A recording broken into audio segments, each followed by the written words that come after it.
Hi everyone, ukgirlinsf here.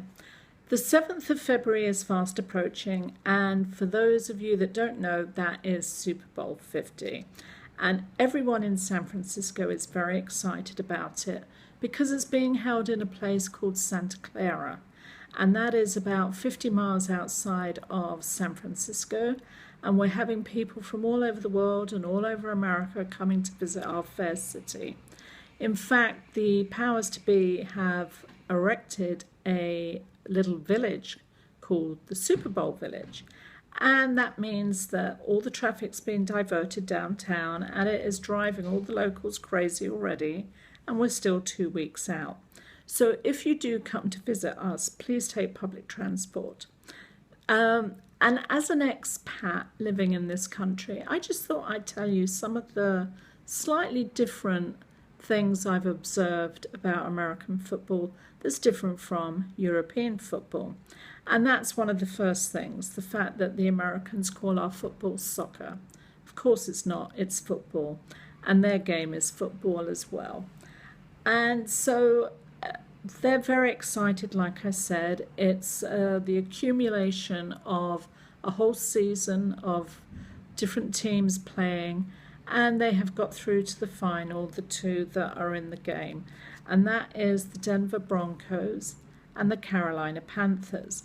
Now, please suspend disbelief when you watch this video because I am improvising a lot. And one of the things I'm very confused about is why it's called the Carolina Panthers, because I know there's a North Carolina and a South Carolina. So why is it not the North Carolina Panthers or the South Carolina Panthers?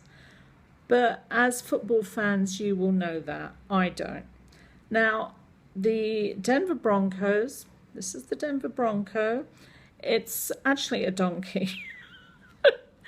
But I didn't have a horse or a bronco to show. So that's where the disbelief comes in, or the belief. And the other one is the panther. See? Now, if you notice a little bit of yellow on his body, it's because it was originally a cheetah, and I had to fill it in with felt tip. Again, improvisation. So some of the things that are needed at an American game as opposed to a British football game is they both have the whistle, the referees, but over here they also have a tape measure. Whoops.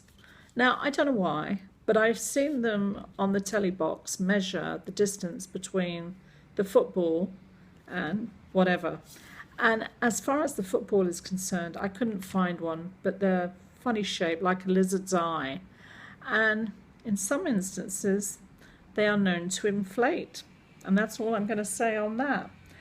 But the other thing is, now, please don't get upset with me, but I do think American football players are big girls' blouses. And the reason for that is because even though it's a contact sport, they run a few feet and some of them have to stop and take oxygen.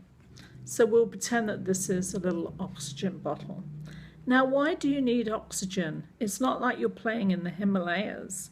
So the elevation is not high. So that I don't understand. They also wear a helmet. This is my helmet with the strap. And obviously it's not the helmet that they wear. They have one with their team name on and their name. But it's very hard.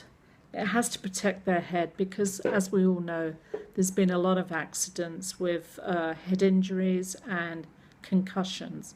So that's very good. And in British football or European football, if two players collide, it's by accident. But it's by design in American football. They deliberately collide with each other because they're trying to get the ball off their opponent. So, you know, you'll have your two little thingies, players, and they purposely collide to get that ball out of the hands of the opponent. And so the other thing they need, bearing in mind that it's a physical sport, is they need padding. So they all wear padding around their body, especially their chest area and their shoulders. And that's why you see shoulder pads my little improvisation. This is my shoulder pads. They all need that. And the game is very fast, but it also can be very annoying because it stops every few seconds. If somebody drops the ball, it stops. And there's a timeout, and that's why a referee also has a headset so he can let the crowd and the officials know what's going on. That actually, I think, is a good idea. And if you're watching it again on the telly box, it will be about 3 or 4 hours of broadcasting because they have the pre-show, the post-show, the halftime, which the less said about that, the better, because it's pretty awful. And they also have tons of commercials in the game. It's like it stops every 5 minutes for a commercial, which drives me bananas. And that was one of the things years ago, I think in 1984, when they had the World Cup in America.